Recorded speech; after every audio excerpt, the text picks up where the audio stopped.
है कि 90 पर बात की जाए sine 90 minus theta, cos 90 minus theta and tan 90 minus theta and cot 90 minus theta and sec 90 minus theta and cosec 90 minus theta. तो यहां से यदि हम बात करें तो इन सभी कंडीशन से अगर आप मेंस 2013 की बात करें तो लगभग 4 to 6 क्वेश्चन यहां से रिपीट किए गए। ये बातें बहुत छोटी हैं क्योंकि हम लगभग 9th या 10th में इसको पढ़ लेते हैं, बट याद नहीं आती हैं, डायरेक्ट कंडीशन हमें नहीं आती हैं, इसलिए हम डायरेक्ट सॉल्यूशन नहीं कर पाते हैं। इसी को हम बात करें तो जैसा कि आप लोग जानते हैं साइन 90 माइनस थीटा इक्वल होता है कॉस थीटा के, कॉस 90 माइनस थीटा इक्वल होता है साइन थीटा के, टेन 90 माइनस थीटा इक्वल होता है कॉट थीटा के, कॉट 90 माइनस थीटा इक्वल होता है टेन थीटा के and sec 90 minus theta equal होता है कोसेक थीटा के and cosec 90 minus theta equal होता है सेक थीटा के। इन्हीं कंडीशंस को लेकर मल्टीपल पेयर्स बनते हैं, इन्हीं कंडीशंस को लेकर डायरेक्ट कुछ कंडीशंस बनती हैं जिनका यूज आप एग्जाम में कर सकते हैं। जैसे कि अब ये इक्वल में लिखें, यहां से हमें क्या सीखने के लिए मिलता है कि साइन और कॉस यदि वैल्यू में इक्वल होंगे तो उसी कंडीशन में हो सकते हैं जब एंगल का सम 90 डिग्री होता है। साइन और कॉस यदि इक्वल है तो सिर्फ उस कंडीशन में हो सकते हैं जब एंगल का सम 90 होता है। इसी प्रकार हम लोग ये सीखते हैं कि साइन कॉस इक्वल हो, कॉस साइन इक्वल हो, सिर्फ ओनली तब इक्वल हो सकते हैं जब एंगल का सम 90 डिग्री होता है। इसी प्रकार हम कहें tan and cot, tan cot equal हो, कॉट टेन इक्वल हो तो सिर्फ ओनली तब इक्वल हो सकते हैं जब एंगल का सम 90 डिग्री होगा। ऐसे ही बात करें सेक एंड कोसेक या कोसेक एंड सेक तो ओनली तब इक्वल हो सकते हैं जब एंगल का सम 90 होगा। इसी को लिखने का मेथड आप इस तरह से बना सकते हैं, जो भी आपके इक्वल में लिखा है आप उसे डिवाइड करें तो दूसरी कंडीशंस आ जाती हैं। जैसे कि यहां लिखा है sine 90 minus theta is equal to cos theta, cos से अगर आप बोथ साइड डिवाइड करते हैं तो कंडीशन आएगी sine 90 minus theta upon cos theta equal to 1। ऐसी कंडीशन आएगी cos 90 minus theta upon sine theta is equal to 1।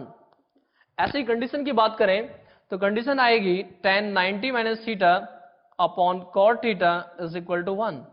ऐसे ही कंडीशंस की बात करें sec 90 minus theta upon cosec theta is equal to 1। Cosec 90 minus theta and sec theta is equal to 1। आप लोगों को इन कंडीशंस की डायरेक्ट जानकारी है तो पेन चलाने की आवश्यकता नहीं होती है, डायरेक्ट आंखों से भी आंसर दिया जा सकता है।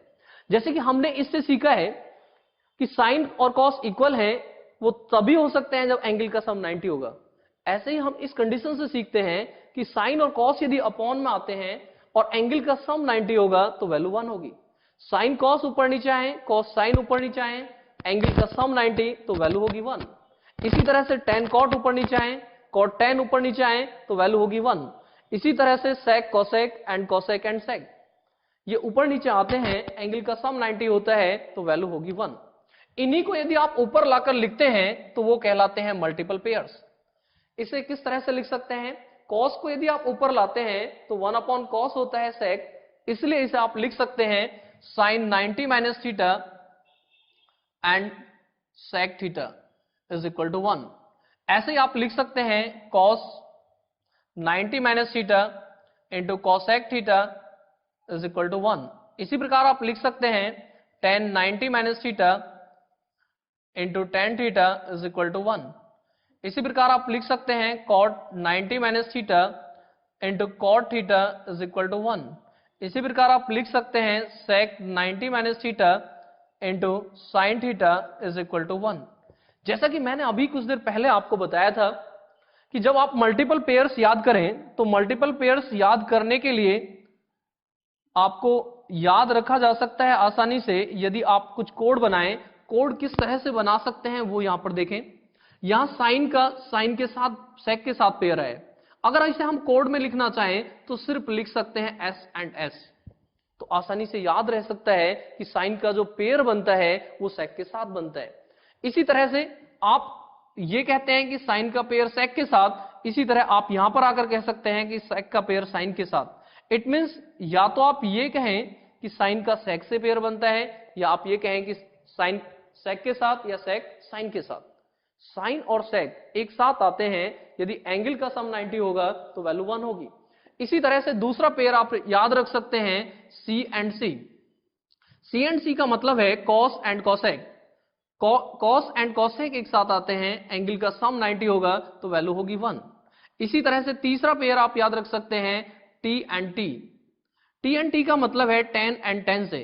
tan और tan एक साथ आते हैं, एंगल का सम 90 होगा तो वैल्यू होगी 1। इसी तरह से नेक्स्ट पेयर याद रख सकते हैं सी एंड सी से। इस तरह से कह सकते हैं कि ये 4 मल्टीपल पेयर होते हैं जिन्हें आप बहुत आसानी से याद रख सकते हैं।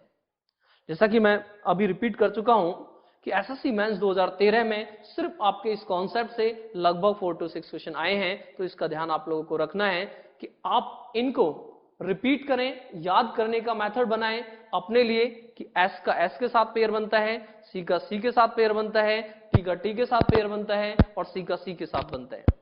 अब यहां थोड़ा सा डाउट आता है कि सी का सी के साथ 2 बार पेयर बना है। अब सी का सी के साथ 2 बार पेयर बना है तो उसमें आप याद रख सकते हैं कि एक पेयर में सी और सी दोनों कॉमन है। इसका मतलब है कि एक पेयर में कॉट के साथ कॉट को लाएंगे तो दूसरा पेयर अपने आप याद रहेगा कि दूसरे पेयर में कॉस के साथ कॉसेक आता है, तो वो डाउट आपको नहीं होगा।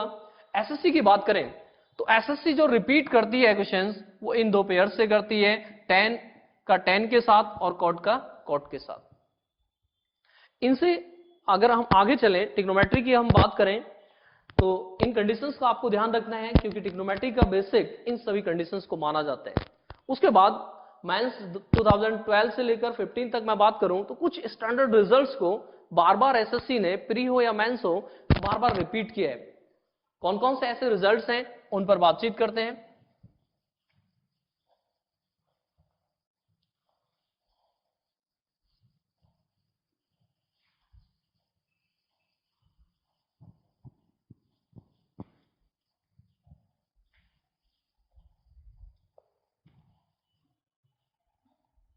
देखिए कुछ स्टैंडर्ड रिजल्ट हैं जहां पर एसएससी लगातार क्वेश्चंस रिपीट करती रही है। फर्स्ट, कहीं इक्वेशन लिखी होती है a sin theta b cos theta is equal to square root of a square b square. इस कंडीशन में एसएससी tan थीटा को फाइंड कराती है, बट हो सकता है tan से भी अलग आपसे क्वेश्चन किया जाए। आप आज ही घर पे चेक करें एसएससी प्री या मेंस 2014 या 15 ये क्वेश्चन बहुत ज्यादा रिपीट किया जाता है। अब जैसे मैंने यहां पर a और b को लिखा है वो वैल्यू के साथ भी आ सकते हैं। हो सकता है a b की वो कोई वैल्यू वहां पर पुट करते हैं, उसके अकॉर्डिंग इसको लिखते हैं। तो हमें चाहिए क्योंकि sine cos tan cosec sec ये कोई भी होते हैं, ये राइट एंगल साइड्स के रेशियो होते हैं।